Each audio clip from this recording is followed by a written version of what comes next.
It's the Empowerment Perspective Podcast, hosted by Demiso Josie and Mr. Kareem Spence. Stay empowered. All right, welcome to another episode of the Empowerment Perspective Podcast. I go by the name of Demiso Josie alongside. Spencer's here. What's happening, sir? Man, you done with the holidays? You doing any shopping? Listen, I hate shopping. I like the holidays, but people trying to take away my Thanksgiving too fast.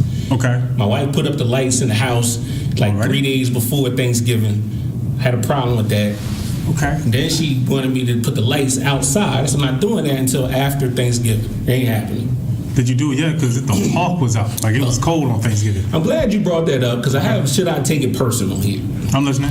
So, our tradition is to do it the Friday after Thanksgiving, whether it's cold or not. But I didn't do it because I knew Sunday was going to be warm.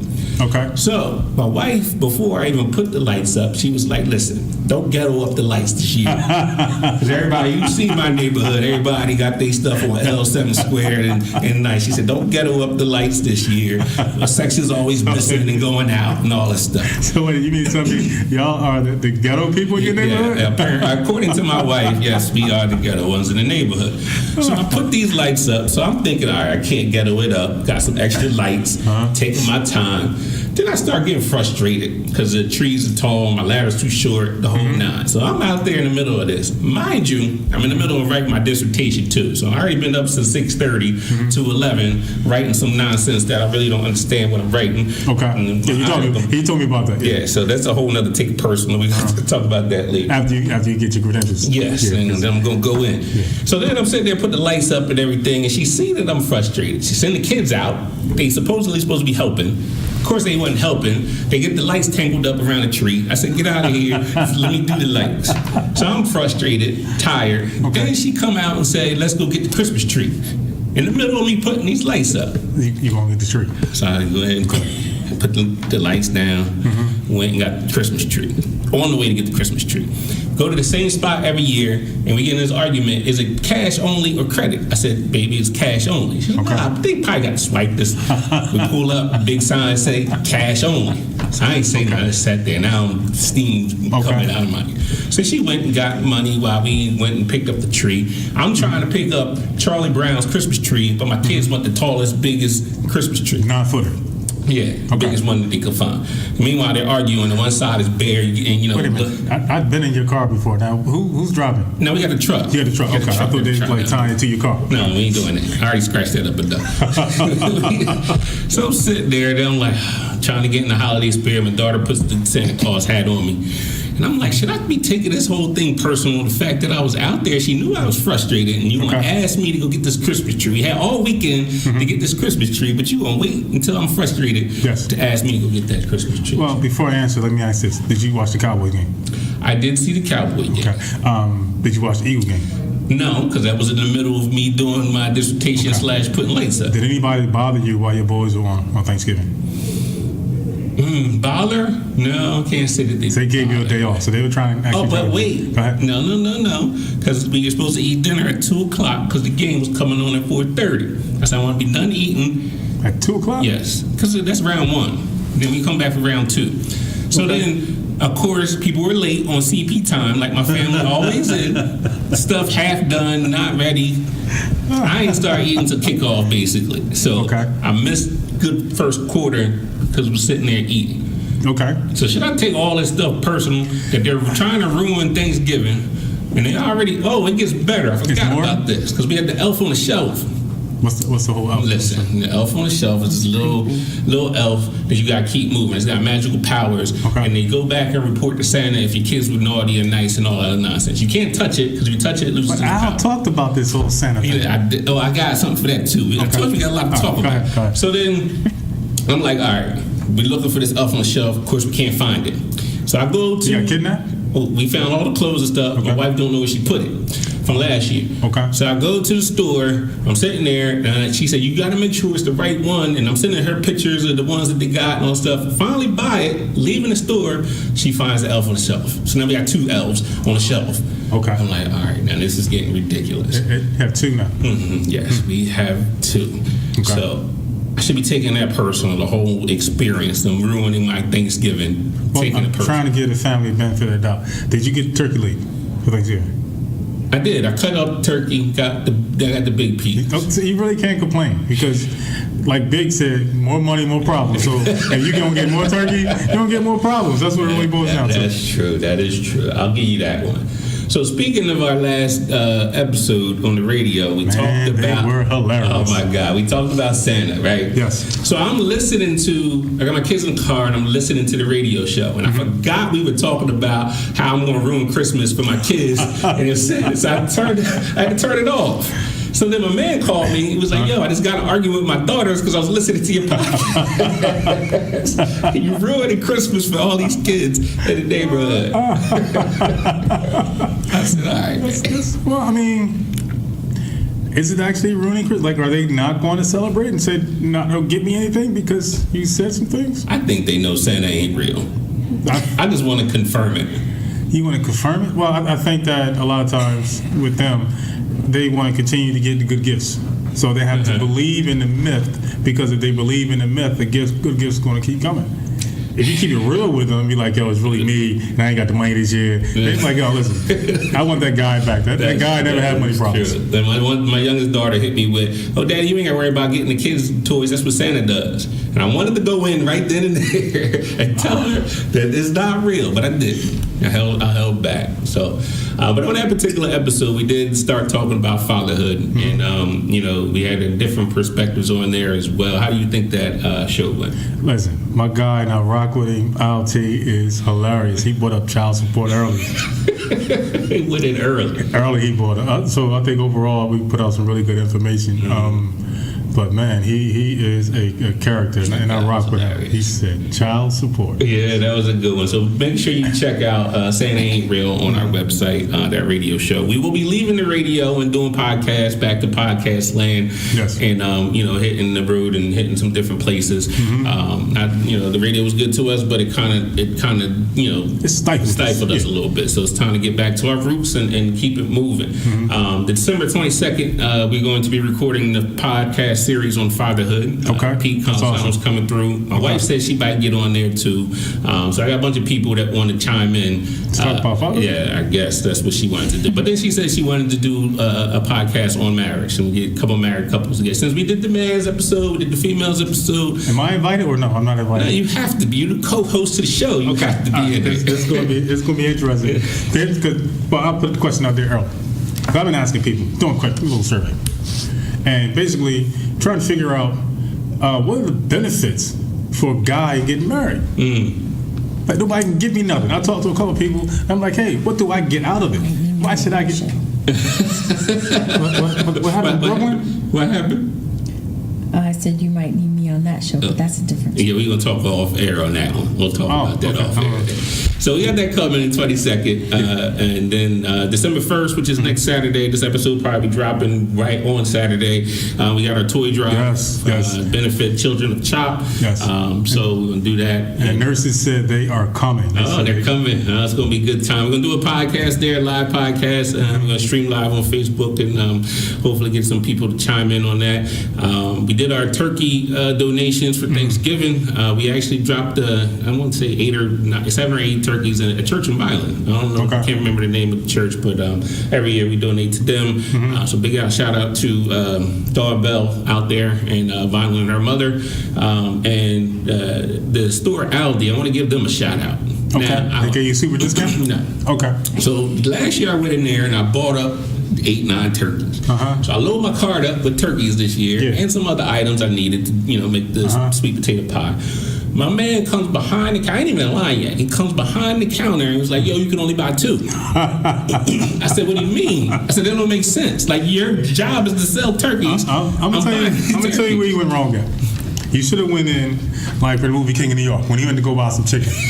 Like, I need 35 pieces of chicken and get kids some money, like, go play the video games. That's how you're supposed to win it. You're supposed to have your gold chains and everything else. It's like King of New York. That's how you should approach it. I should approach to him. So he would have said nothing. He came up, and I said, all right, whatever. I left the cart there. I was going to turn the cart over and walk out the store. You should have. But I realized this is Aldi. They got my quarter and the That's petty.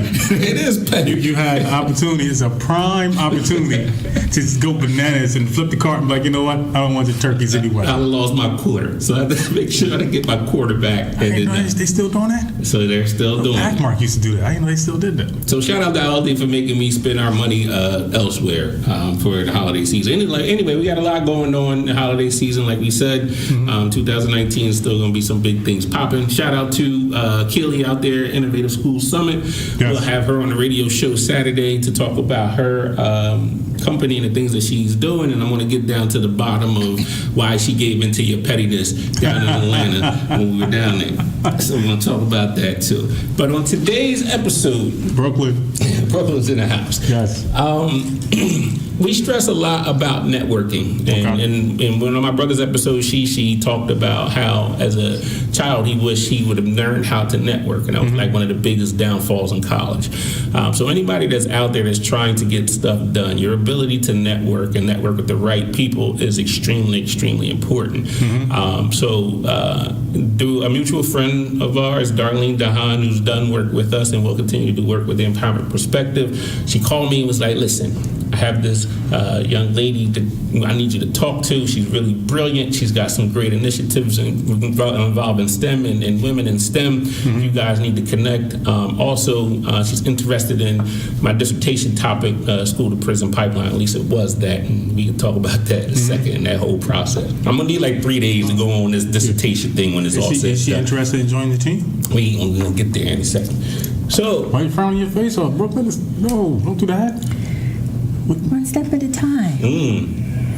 See, it's not gonna work. It's not gonna work. No, it's not gonna work. Baby step. Baby step. No, we go all in. That's how we do it. So we want to get to the bottom of what she does. We are on the lovely campus of Stockton. Every time I come here, it rains, though. Every single time I come here, it rains. I think Stockton's trying to tell me something. It looks like a black cloud whenever you come here. The sky opened up, and I'm getting soaking wet. But I'd like to welcome Dawn Watkins to the show. Welcome. Thank you. Glad to be here. I'm glad you are taking time out to be with us. I know you were working diligently when I was here.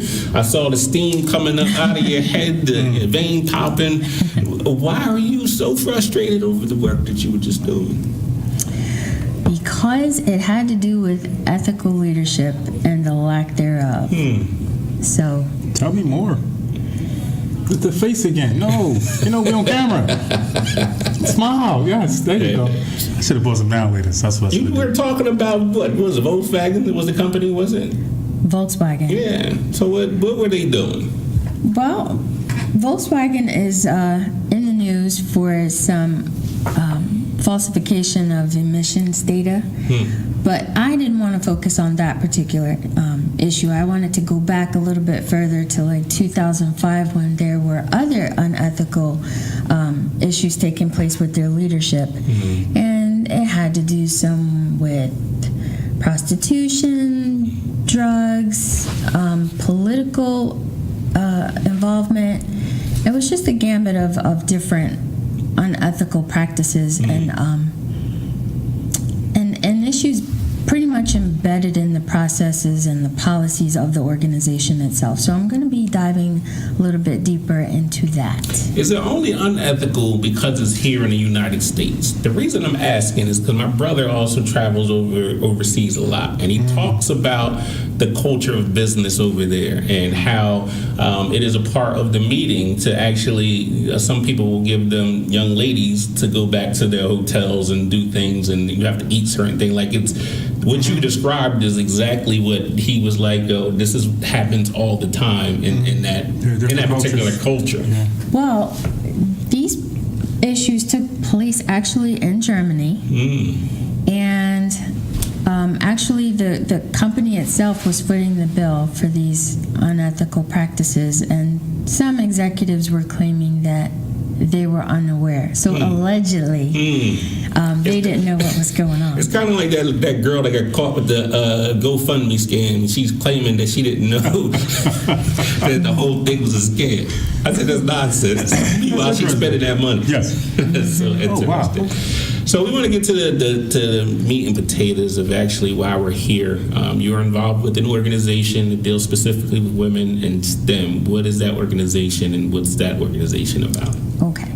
So I am the president of the American Association of University Women. It is a nationally recognized organization that advocates for women and girls in the STEM fields. And so what I wanted to do was bring some STEM opportunities to Cumberland County, which lacks STEM programs, especially programs for girls. So being a part of the AAUW allows girls from Cumberland County to participate in any of the programs that they sponsor. So they sponsor Tech Trek, which is a week-long STEM camp for 8th grade girls.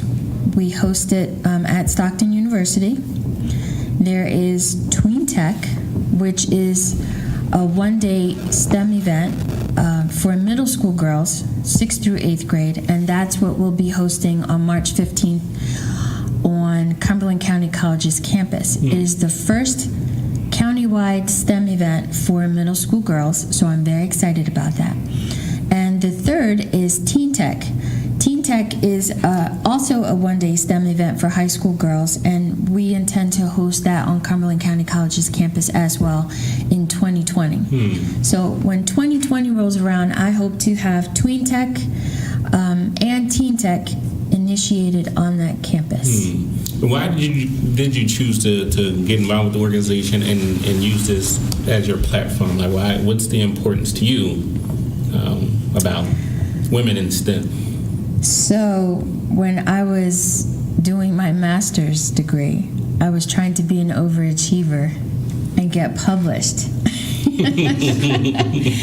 And so I'm still working on the paper. I had to place it on the side for now as I do my doctoral degree. But it was called Black Women in STEM, Operation Recruit and Retain. And it talks about how PWIs, which are predominantly white institutions, can recruit black women, black students, and retain them in those STEM fields and actually push them towards a STEM career. And as I was doing the research, I came across this article called Why So Few, and it was written by the AAUW. And I was like, oh, wow, this is amazing. And it just so happened, as I was doing that paper, I also was one of the founding members of CSTA, which is Computer Science Teachers of America on Stockton University's campus. And one of our members we just had received a grant for the AAUW to begin holding a Tech Trek here at Stockton University. And so I wanted to get on board and become a part of that. And so I've been working with Stockton University for the last 4 years with the Tech Trek. And I thought, oh, this is wonderful. We need to bring Cumberland County girls in on this. So by year 2, the program expanded, actually it doubled in size, and we were able to open the program to all of the counties in the state. But the problem was Cumberland County couldn't participate because there was no representation. And being that I was the only AAUW member at the time, I had to make it logistically possible for these girls to participate. So it just kind of grew into out of a need, really, not necessarily something that I had envisioned. It just was a need. How do we begin the process of getting girls interested in STEM? I say that because I'm reflecting again back to my brother's episode that he was on, and he's an engineer, and he said the only reason he chose to be an engineer because somebody in the community was like, you look like an engineer. It wasn't like there was a teacher or anybody that kind of stimulated that interest. But what is it like? How can we get young ladies specifically more interested in the STEM related fields? Well, it starts with programs like Tween Tech, giving the girls an opportunity to be exposed to some of the careers that are out there and even just some of the tools that are out there. There's so many teachers that say, oh, what do you want to be when you grow up, a doctor, a lawyer? Well, there's so many other jobs out there.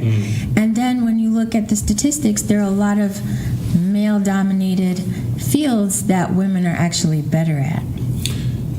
Yeah, well, see. Now, Mr. Petty, you want to take this one?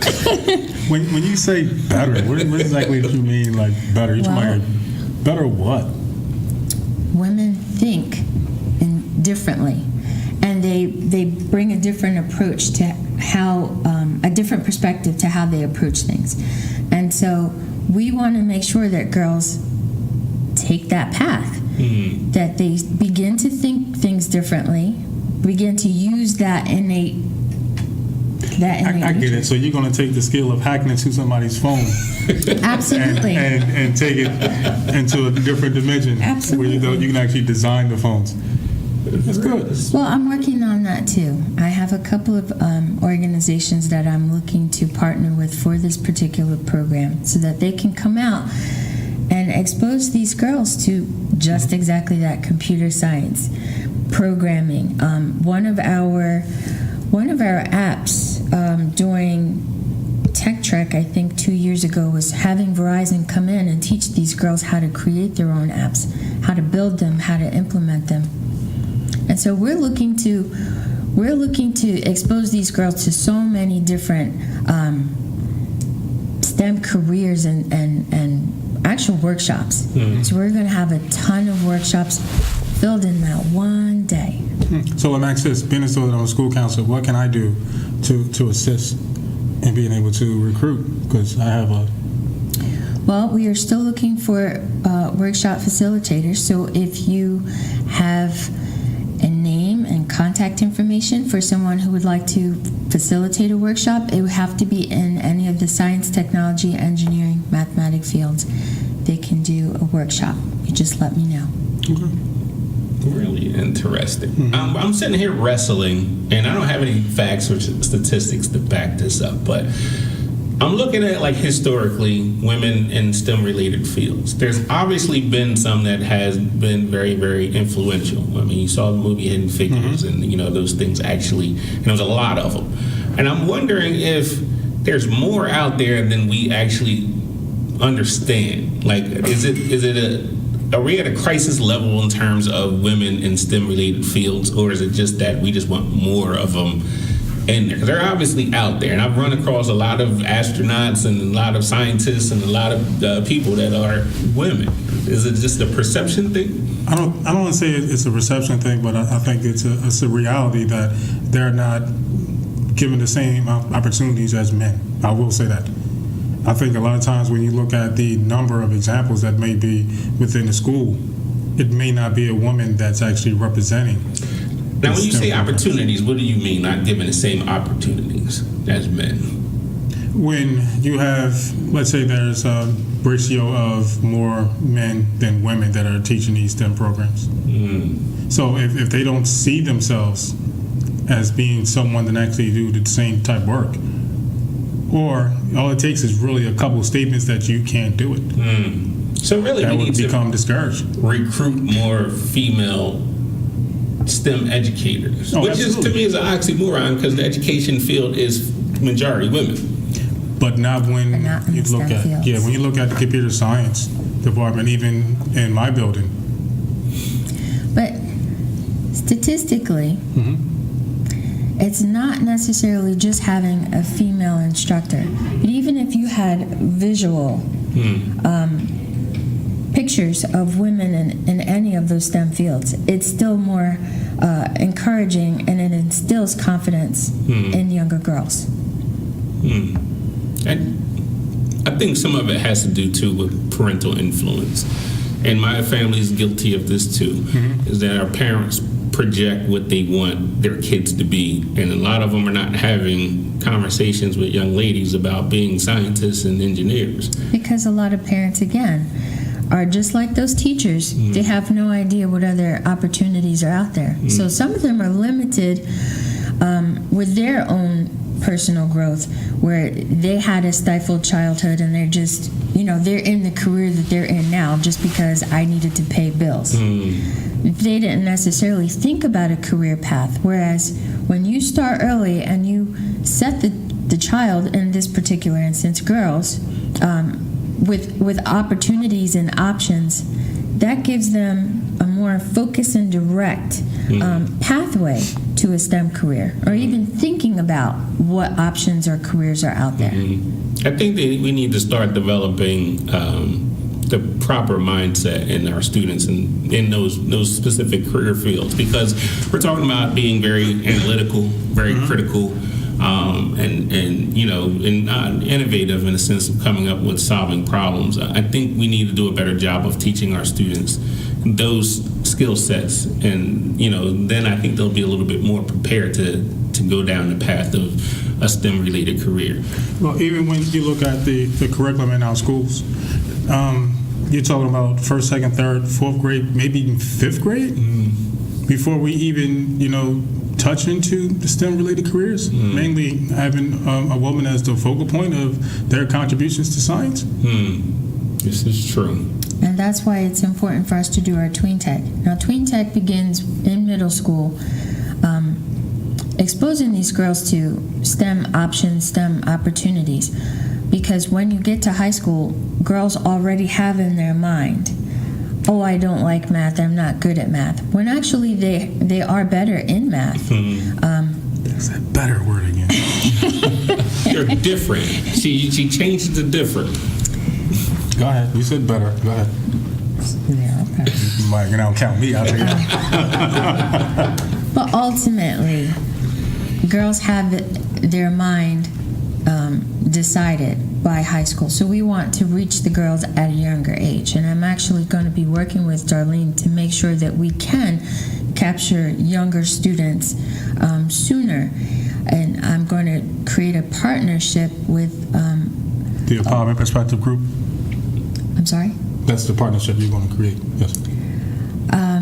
That wasn't the partnership I was thinking of at the particular time. It is now. But we could possibly work on something. But So who was the partnership originally? Before we took their spot, who was the partnership? well, it hasn't been established yet. It's in the works. So when I get something a little more formal, I'll let you know. But I am looking to work with Darlene on that, who I might add is a part of my AAUW branch, and is worthwhile having her. Thank you very much. I feel like that's like a subliminal message. It sounds like there's a bidding war over the services of Darlene. No. I feel like we're all in this together. If you're in education, if you care about the kids, then we're all in this together. I agree with So it can be an unspoken partnership. No, it's going to be written on a piece of paper with your picture saying that you're with us. That's what it's going to be. That is too funny. So it seems like you are very, very busy and involved. Yeah. How do you find time to do all of the stuff that you're doing? Well, this is actually just one small I kind of figured that. It's more? Yeah, there's a ton more. But I'd have to say it's the grace of God and no sleep. Because it takes a lot of time, a lot of energy, and a lot of focusing, just to make sure that these kids have the opportunities that a lot of other communities have, and that's very important to me. I got a feeling one of the things we talk about all the time is how to develop success, and needed to have a commitment to success, need to be able to make sacrifices like no sleep and doing these different things. I think too many people they want the success without the work, and it's obviously not going to happen. And I think the other thing that a lot of people are missing, and the more that we talk to people, is your heart is really into service. There are people that want to be successful. A lot of people I talk to, their idea of success is about money more so than and fame and notoriety more so than service. And I always say you need to chase the service. The money will eventually follow and find you. But Well, let's hope that happens. I mean, I need that to chase me. I'm a firm believer of it. Is that it's good. What you put out is going to come back, and I do think you're going to put yourself around the right people and get in the networking The thing. Empowerment Perspective Group. And you'll be able to set yourself up. But then to tie it back into our financial episode that we had, you have to ask yourself what level of comfortability from that, and like, what is my goal? Like, what does that look like? How do I, when I get financially to a point where I'm straight, like I can maneuver in this space. A lot of people think it's a lot of money, but you have to really focus on your lifestyle and all that stuff. But all that stuff is secondary. You need to chase service. You need to chase and be a blessing to somebody else in order for it to come back. It may not come back in the form of money, but it'll come back to you for sure.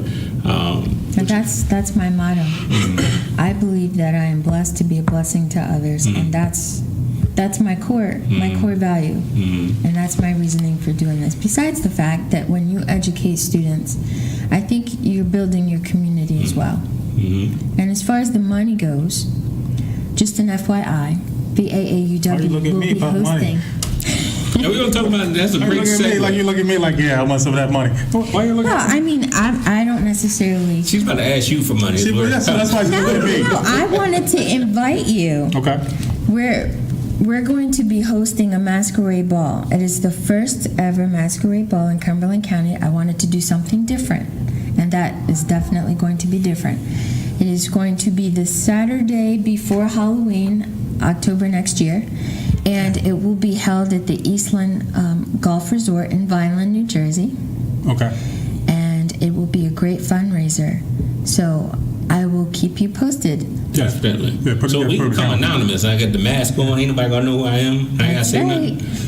That could be dangerous. Just bring your wallet. What, you gonna rob it? No, not rob you. I told you she gonna ask you for money. She gonna take your money. So why do we need money at the party? Because it is a fundraiser, and there will be a silent auction. Okay. You may want to make another donation. You know, it just depends. We will have items there for you to purchase. We might have to have a deeper conversation about stuff that I like to buy. We can. Yes, because I'll look at it now. And the money, the proceeds go to? The proceeds go to funding all of our initiatives.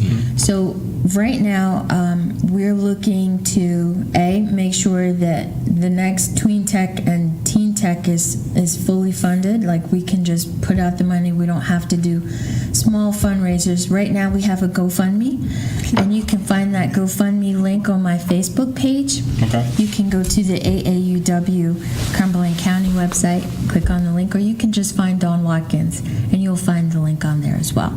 In the meantime, you know, and to prevent having to do that next year and you know, just solicit funds throughout the year, I want to raise at least $15,000 to support some of the programs like Tween Tech and Teen Tech, but also some initiatives.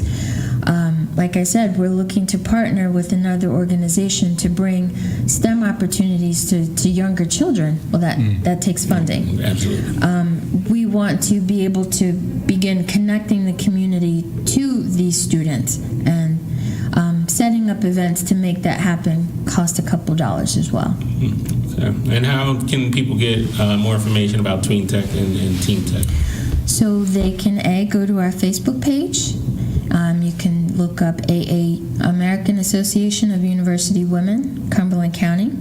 You can find me, Dawn Watkins, or you can go to our website, which is www.aauw-cc.org, or you can email me personally at president@aauw-cc.org. We got to call you Madam President.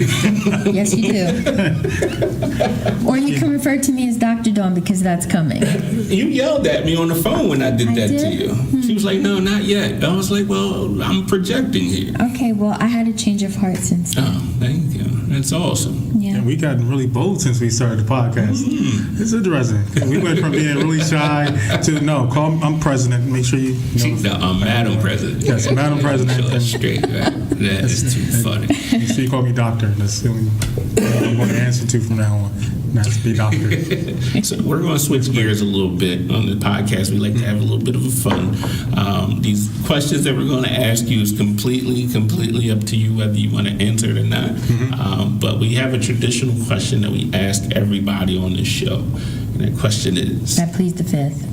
You know the question. You ain't allowed to do that. It's not a courtroom. You know that. Okay. Are you petty? I'm sorry? Petty. Petty. No. Everybody You had to think about it. That makes you petty. says that. No, I'm not petty. I'm such a giver. So I don't sweat the small things. People calling you Madam President ain't petty.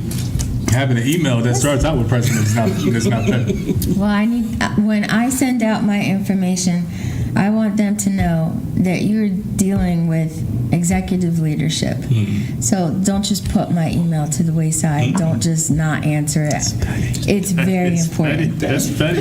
It's not petty. Listen, it's not petty. It's not I'm a trying to negative launch thing. an organization that's going to help possibly their children, because they're not helping my child. I mean, so I'm helping somebody else's kid. Yes. And if you're in the education business, then we need to become partners. And so that's not petty. It's more networking. It's not so. It's. See how she did that? I see it. It'd be petty of me to acknowledge it. But here's the thing. You just said that you don't want anybody to not acknowledge your email. So just thinking that you're more important than other people makes you petty. No, not more important. No? But my goal is for the kids. Yes. It's for the children. So don't ignore And you. so if you're ignoring me, you're actually, in essence, ignoring the children. Yes. And that's unacceptable. I kind of agree with her on that a little bit because I get kind of angry. Well, you are petty, so I don't. Oh, absolutely. But I get angry because let's say we had a conversation. I've been dealing with a company or organization. We're going back and forth. Yeah, I'll be on a radio show, and all of a sudden communication just cuts off. Okay. Like no explanation whatsoever. We revisit it again. You see the email, you respond to it, and then all of a sudden you just stop. Like in the middle, like I don't care. You tell me no all you want. At least respond to my email, especially if we've already had dialogue. See, that's not petty. That's common courtesy. It is common courtesy. But I also feel the same kind of way if I'm emailing somebody to be on the podcast or something or organization. Like, acknowledge it. You can say no, but don't pretend like you don't read it. Like, my phone tells me when you read my messages. Like, I know you read the message. Like, just go ahead and respond back. Especially if I know you. Like, that really bothers me. I just not responding. They look at you. Like, nah, you ain't going to answer. Take it personal. That is taking personal. Yeah, it is. I can't- Now I'm wondering if people know that I do that because I'll look at it like I ain't gonna answer. I'm trying to think back if I might eat my text to you. I don't think you've never not responded back because it's usually. It depends on who the person is. All right. So if I look at the text and I say, no, this ain't nothing but nothing, bunch of nonsense, then no, I'm going back to finish watching the game. And you know exactly what I'm talking about because I'll text you like, yo, how should I respond to this? Well, it depends on the person. Just be honest and be like, yo, I don't want to talk to you right now. I'd rather get that. Thank you. I'd rather get that. Thank you. So be honest. Set your text to like pre-answered questions. Be like, just no. You can do that? Or leave me This alone. all stems back to our first conversation about ethical leadership. He's not really exhibiting some positive he's a ethical petty leadership skills leadership. right now. You're saying that's petty. It's very petty. That is petty. So I'm glad you acknowledged that you're petty. No, I didn't acknowledge that. I was acknowledging your behavior. What? No. You saying your behavior Yes. is petty. You're We saying all my know behavior that. is petty? And unethical. It was not a positive ethical leadership skill that you portrayed. By not returning? Exactly. No. I don't have to respond to every message. I don't have to respond to every person. How would you feel if it was the other way around? What do you mean? You text somebody, Yes. and you don't hear anything back from them. I don't call them. We talked about this. I won't reach out again. But if somebody that you've had a relationship with and you've been dealing with, for a long time, or Yes. you've been dealing with somebody, like it's not somebody that's just new, you can just ignore. You still be like, yo, I ain't talking to you no more. I still think common courtesy that if I send you a text message and you don't respond, it's not up to me to respond again. I'm supposed to just wait until I get a response. So you feel like the question's still floating out there and you're just waiting for them to answer whatever? Yes. Sometimes people's networks are down. And I wait. That happens. I can wait. I had nothing but time. Really interesting. Well, we thank you for being on our podcast. It wasn't that bad, right? It was awful. Yeah, but thank you for having me. One more time, get the people contact information for you. So you can reach me via email at president@aauw-cc.org. You can find us on Facebook, or you can go on our website, which is www.aauw-cc.org. Still can't believe she said I have unethical behavior. This is my policy for the entire ride home. So I'm unethical. This was fun, gentlemen. Thank you for having me. Unethical. You're not petty anymore. You done moved to the unethical. I'm unethical. That puts me in a whole different category. That is too funny. So just again to recap and what we got coming up December 1st, the toy drive. We also have Fatherhood pod series coming up soon, and then 2019. Keep telling you guys about it. But some programs going to be rolled out. Hopefully, we get the financial literacy piece together quickly, and some mentoring things possibly going on. I don't know what it is, but every time I'm having a conversation with somebody, they talk about us opening up a school.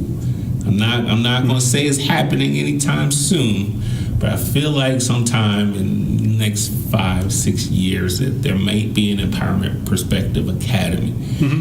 So For adults or for probably looking at middle school to high school kids. My goal ultimately, and I had this vision, I don't know if it's possible, I was wondering if there would be a school where you can go from, let's say, 3rd grade and then end up with a degree at the end of it. So there'd be, the elementary, the middle school, and then you would continue your education at the Empowerment University all the way through the system.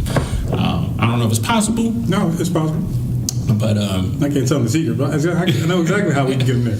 I ain't gonna tell them. I know exactly how to get we're not going to talk about that there. But anyway, that's just some things way down the line, and we got some speaking engagements coming up and all other stuff. But we want to hit you guys with some useful information. So if there's any topics that you guys want us to explore, please hit us up on our website, theempowermentperspective.com. We're in the process of revamping that website, but it's getting there. Check out our programs that are on there. If you're educators or administrators, we will definitely come to your school and give you professional development, because that's what we do and that's what we come from. And we got ethical, practical. But we're not doing anything on ethical. It's going to be ethical, yes. He's trying to mess up the money. Trying to mess up the money. So until next time, we'll be on the radio on Saturday. December 1st is our last episode on the radio show, the Empowerment Perspective radio show. But check us out on 99.9 FM and snjtoday.com and listen live. Any last words, sir? For the record, although I may be petty, I'm not unethical, as Brooklyn said. I don't really know where that came from. Start taking cheap shots. This is going to ask me for money. How about that?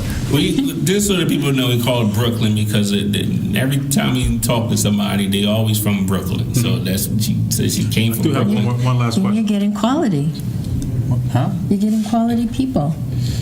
What? That's petty. What? It may be petty. That is. It is petty. That was a little petty. I'm okay with that. Do you prefer Junior's cheesecake or a Cheesecake Factory? Like, where is your allegiance at? Juniors, of course. Shout out to Juniors. If you want to be a sponsor of the podcast, make sure you hit us up. Empowerment Perspective loves your cheesecake. Let's get out of here. Yes, sir. Until next time, stay empowered.